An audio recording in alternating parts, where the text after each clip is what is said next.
Et c'est la perspective de vieillir qui m'a conduit à choisir mon monde. Sinon, si j'avais continué sur une voie normale, je serais en train de compter les jours qui me séparent de la retraite dorée que j'aurais eue, parce que j'avais décidé d'être riche. Et je le serais devenu. Et puis j'ai changé d'avis, j'ai préféré avoir une vie riche. Ratée aussi, mais j'ai au moins essayé.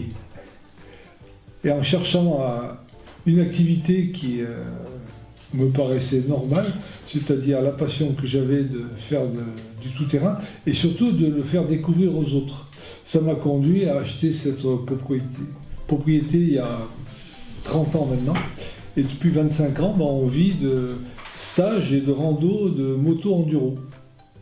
Alors évidemment, c'est à contre-courant complet de l'aspect écologique des choses, et pourtant on peut pratiquer des loisirs motorisés de manière, on ne va pas dire écologique, mais au moins avec un certain respect de ce qu'on appelle l'environnement.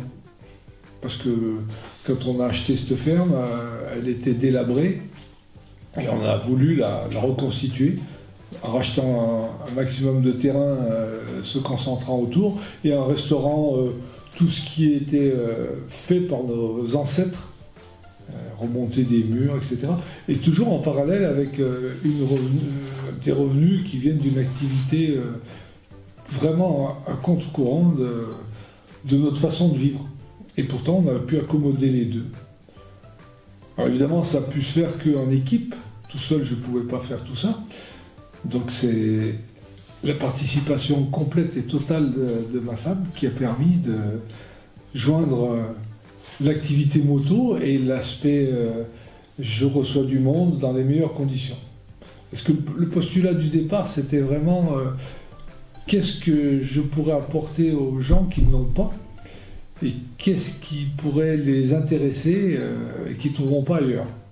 En gros, qu'est-ce que moi j'aimerais trouver en faisant de la moto et comment je voudrais être accueilli.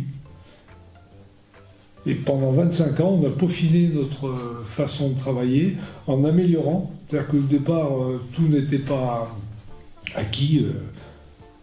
On a une maison d'habitation, on a un gîte qui est indépendant, et ce gîte, il a fallu le développer. Les terrains, il a fallu les améliorer pour qu'ils répondent à la demande, avoir beaucoup de chemins, débroussailler, améliorer la forêt, et tout en travaillant sur le gîte pour améliorer son confort, pour développer des nouvelles parties du gîte comme une mini-salle de bien-être.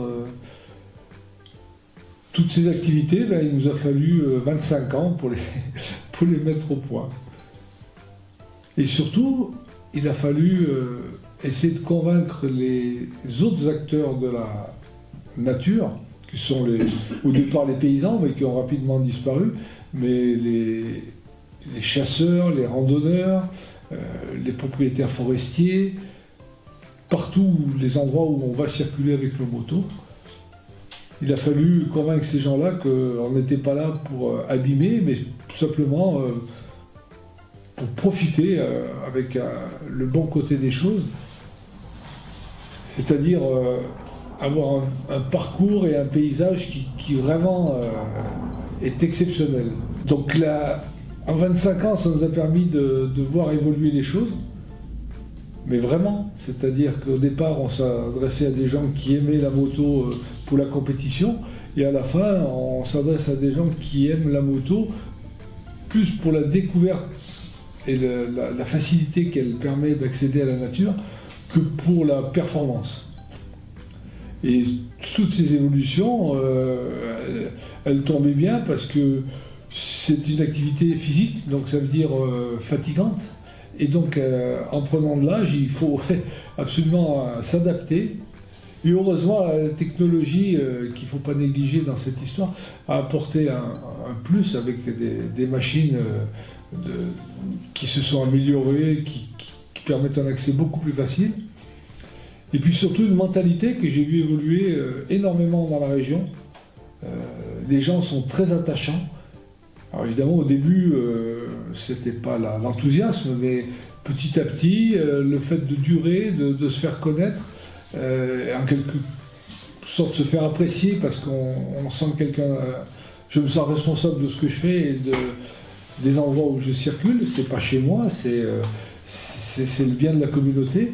Donc c'est important de montrer l'attachement et le respect qu'on a pour ces choses-là. Et beaucoup de petits villages qu'on traverse, dans lesquels on peut aller boire un coup, encore que maintenant tous les bars ferment les uns après les autres, a permis d'entretenir un dialogue avec des gens qui au départ nous regardaient comme des extraterrestres. Hein. C'est vrai que rouler à moto avec un casque intégral et des lunettes, ça incline pas au dialogue. Mais petit à petit, on a réussi à... Enfin, j'ai réussi parce que tout repose sur moi. Hein. Si je déconne, eh ben ça tombe à l'eau. Et en même temps, on ne prend pas trop cette activité au sérieux. Et pourtant, il fallait bien faire vivre la famille et c'est ce qui a permis de le faire. Et puis, il y a une offre beaucoup plus importante. C'est ce que je disais une fois à un écolo, à une réunion. Je dis, tu vas empêcher les mecs de rouler en France, mais ils iront rouler ailleurs. Donc, écologiquement, c'est absurde. Parce que tu l'empêches de se rouler chez lui, il prend sa bagnole ou l'avion et puis il va rouler au Maroc. Et donc écologiquement, c'est moins bien. Quoi. Ouais. En même temps, il ne faut pas se leurrer. Contrairement à ce qu'imaginent les gens, la campagne, il y a un fond sonore qui est bien moins fort que celui d'une ville, mais qui existe parce que sinon les animaux ils ne bougeraient plus. Quoi. Le silence, c'est la chasse. Il ne faut pas faire de bruit à la chasse. Et donc c'est dangereux pour les animaux. Alors que le bruit, au contraire. Et en voulant tout garder comme avant, je pense que c'est une grave erreur. Il faut accepter tout le progrès qui est... Et puis trier après. Pas accepter tout, mais en profiter. L'électricité, c'est un sacré progrès. On ne peut pas dire le contraire. Un moteur à pétrole, c'est extraordinaire. Quoi. Après, à pas utiliser n'importe comment, c'est le mode de vie qu'on a adapté par rapport à ça qui est dangereux. C'est pas le moteur, c'est pas. Tu pourras refaire une interview dans 2 ans parce qu'on aura changé. Ouais, je suis vachement content. Maintenant, je bosse dans l'administration. Je suis derrière un guichet et je dis non aux gens toute la journée. Non. Tu perds ta vie à la gagner. Je sais pas si t'es gagnant. Bon, alors combien je gagne? 13 minutes de plus.